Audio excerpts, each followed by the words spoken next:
আজকে আমরা শান্তিবাজার ডিস্ট্রিক্ট হসপিটালে একটা চক্ষু শিবির আয়োজন করছি আমরা। আজকে আমাদের মধ্যে আছেন প্রফেসর ডক্টর ফণী সরকার, এজিএমসির head of the department ophthalmology ডিপার্টমেন্টের। আজকে আমরা 33 জন পেশেন্ট রাখলাম। আজকে কেস কম, কিন্তু মেইনলি আমরা আজকে ক্রিটিক্যাল কেসগুলি ফোকাস রাখছি, যেগুলো আমরা স্যারের কাছে রেফার দিলাম বলে। তো এই রেফার রেটটি এবার মানে যাতে না হয় ওইটাই এই উদ্দেশ্য নিয়ে।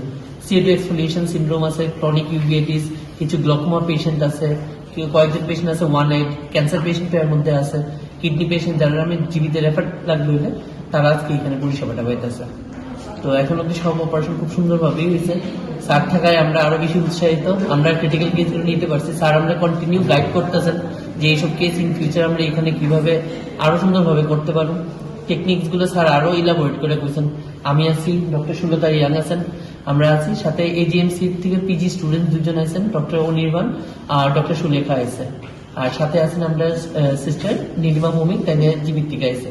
আমরা শান্তিবাজার স্টাফও আছি, প্লাস আমরা অপথলমিক অ্যাসিস্ট্যান্টরা এবার খুব হেল্প করছে আমরা কেস ফাইন্ডিং সিলেকশনের মধ্যে।